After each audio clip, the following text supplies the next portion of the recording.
Animal Insights by Karaugh Seth, animal communicator and author of the book The Kindness Era. Free to download at the link in the description.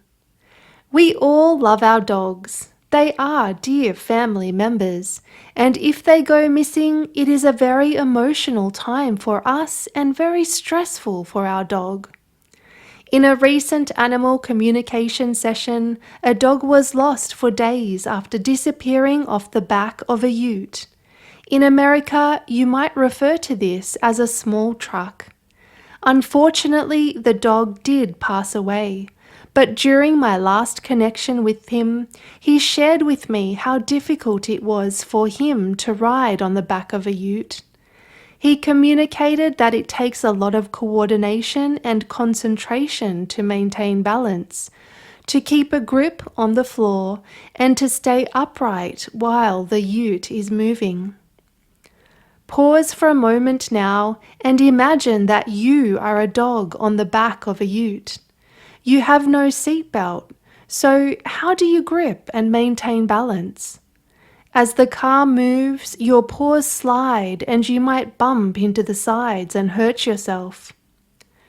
You have to constantly adjust your footing and posture to the movement and the stopping of the car. And if you aren't on a leash, you could lose your balance and fall off the vehicle altogether. Now imagine the weather is hot, with the sun scorching down.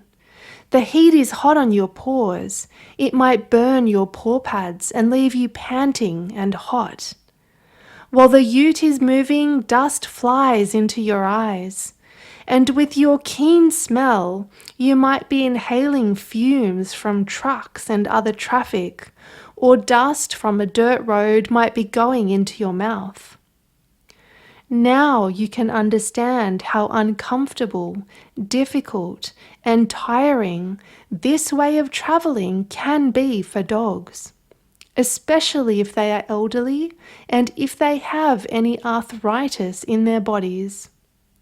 Australia has updated their laws recently, with dogs being banned from riding on the back of a ute and in trailer trays without being restrained.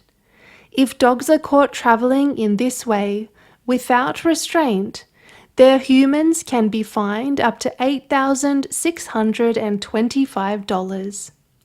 According to this law, dogs must be placed in a secure cage or restrained. With this law, there is still the possibility of dogs getting tangled in the leash. And as we've discovered, it's really not the most comfortable way of traveling for our dogs.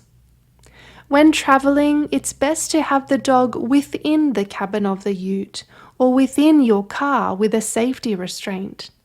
This will not only be safer for your dog, it will also be more pleasant, more comfortable, and less tiring for him or for her. Our dogs are precious members of the family, so please travel safely on the road with them and try to keep them comfortable along this journey.